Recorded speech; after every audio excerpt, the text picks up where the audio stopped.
Every now and then, you'll find them, the table bullies and the angle shooters. They think they're being clever. They think they're being exploitative. In fact, game theory proves that they are biological dead ends.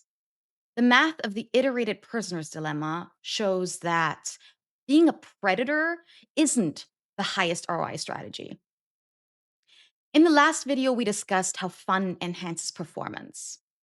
But you can't stay in that high resolution state if you're leaking energy into meta warfare at the table. The optimal strategy to protect that state is called tit for tat, being nice, provocable, and forgiving. When we play like predators, we incur a metagame tax that ends up starving us out. When we play tit for tat, we play the only strategy that is mathematically guaranteed to take over the environment. While I admittedly am still working on becoming the ideal tit for tat player myself, I was watching a piece by Veritasium on the evolution of trust, and it hit me. This isn't just about a social experiment. This is quintessential for the professional poker grind. To understand tit for tat, we have to go back to 1980 and a political scientist named Robert Axelrod. His book, The Evolution of Cooperation, is the seminal text for this logic. It proves that a strategy doesn't need to be mean or clever to dominate, it only needs to be robust. Axelrod wanted to solve a fundamental problem. If humans and animals are inherently self interested, why do we ever cooperate? In any interaction where two parties can either cooperate, help each other, or defect, cheat on each other, or exploit each other, there's always the temptation to do the latter to receive a higher immediate reward. In game theory, it's the basic introductory game called the prisoner's dilemma.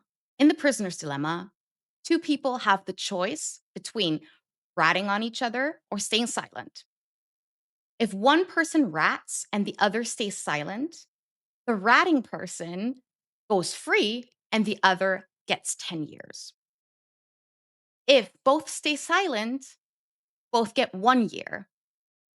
Now that's worse than successfully cheating on each other. But if both people rat on each other, both get 5 years. In a single one time interaction, the obvious mathematical move, not the most moral, but the most mathematically effective move is to defect, to rat, or to take the money and run. This is where bullies are born. At the time, the prevailing theory was that if everybody's out for themselves, the world should descend into this bully versus bully nightmare. In theory, being nice is a death sentence.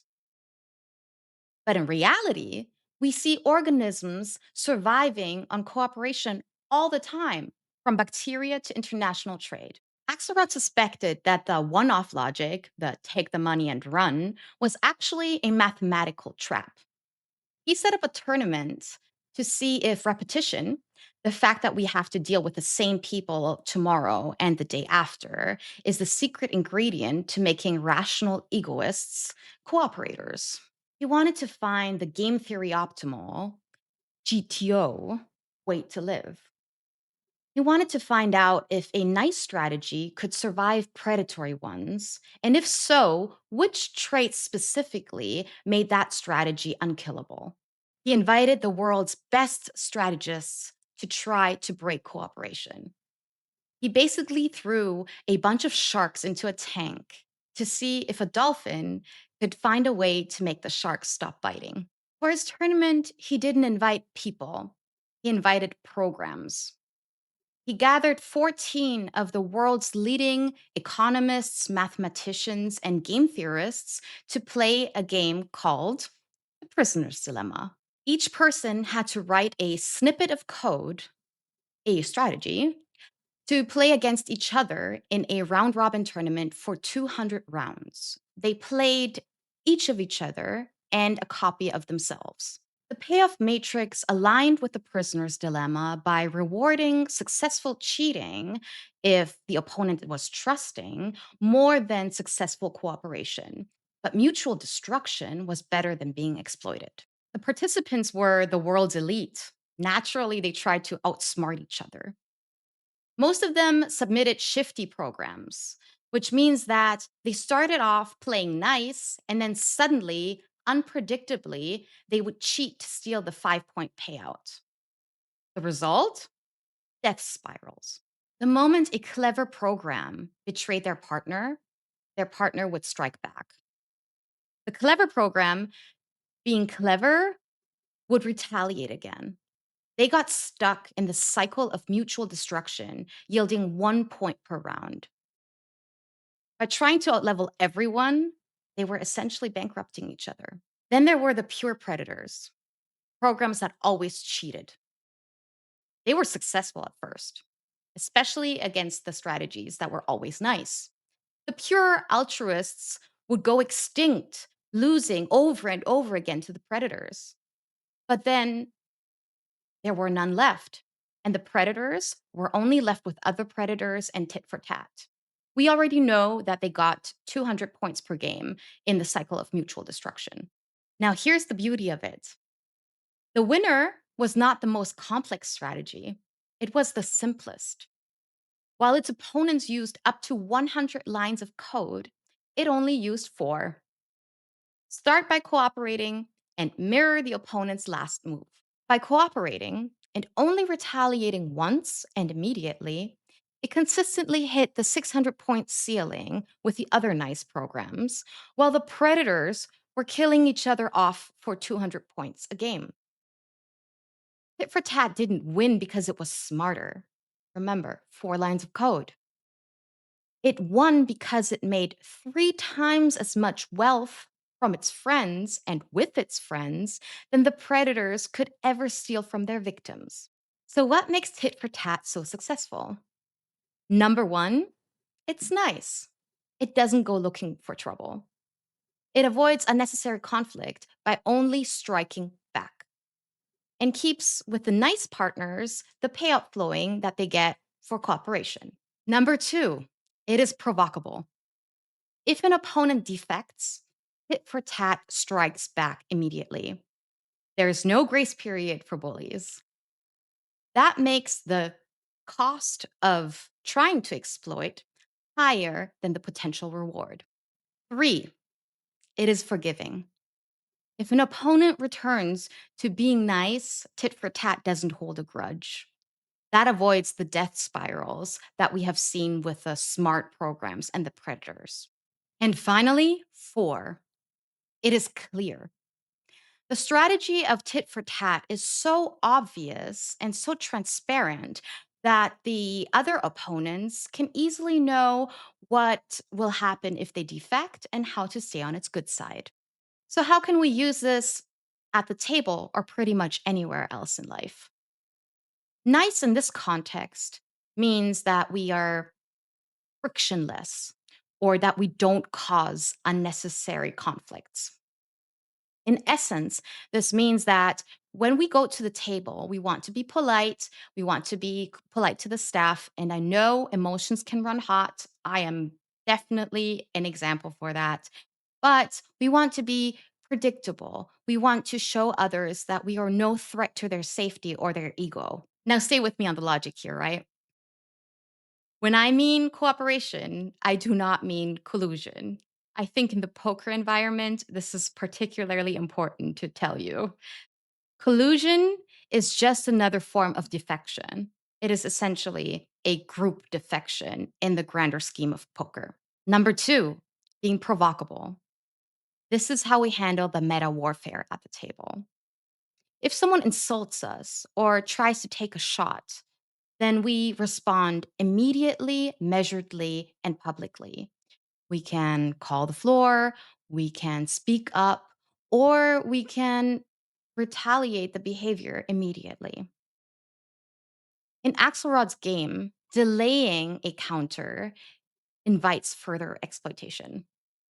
In information games, not responding makes us look like altruists and makes the other strategist, the other opponent, think that they can further exploit us. By being appropriately provocable, We show that defecting against us is an unprofitable social interaction. Rational decision makers will therefore know that bullying is too expensive. Being forgiving prevents the death spiral. Once a conflict is resolved, we just let it be. We don't needle the person. We don't carry the argument into the next orbit. We just go back to being cooperative. Clever players get caught up in the meta warfare of the game. If you remember the last video, fun actually enhances performance. You will be a lot more successful and a lot happier once you go back to baseline. So, how can we be clear in our manners and behavior? There's no ambiguity. Being clear and always responding in the same way gives our opponents the idea that they cannot use us as a doormat, but also that we will cooperate if they cooperate. In Axelrod's tournament, clear strategies always outperformed the more complex ones. In human nature, unpredictability causes uncertainty, and uncertainty causes aggression. These are the things that will hurt our EV and downstream, maybe even our relationships. So, what can we learn from it?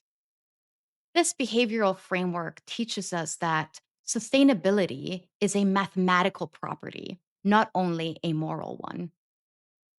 If we apply these four pillars to our lifestyle, both in poker, as in business, as in life, we move away from being a target or a predator and become the architects of our environments. I think the most significant lesson of this experiment is the cost of conflict.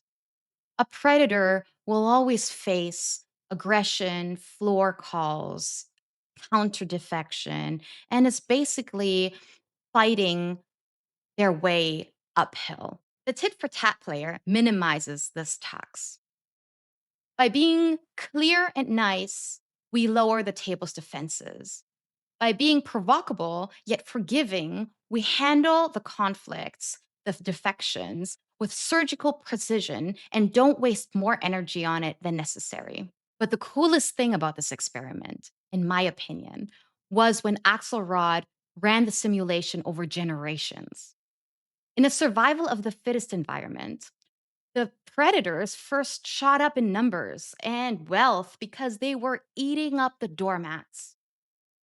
But when there were none left, they started starving each other out. Because tit for tat earns 3 times as many points by cooperating as the predators do by fighting, it reaches a mathematical tipping point where it takes over the entire population and erases the mean programs entirely. The table bully is a biological dead end because they rely on a constant supply of suckers, for lack of a better word, people who don't retaliate. But once those people have gone broke or have had enough or get destroyed, there is no one left to bleed. Therefore, the predators have to start fighting each other and starve each other out. By us playing tit for tat, we are not only playing poker, we're not playing hands. We are playing the only strategy that ensures that we are the last ones standing when the predators have eaten each other. All right, guys. So it has gotten pretty late. As you could tell, I started off recording when it was light, and now the sun has set.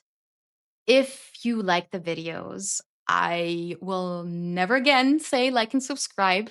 But if you are interested in questioning what everyone else believes and the cliches that we have been dealing with that keep us unhealthy, stay with me on this channel and we'll investigate what's real.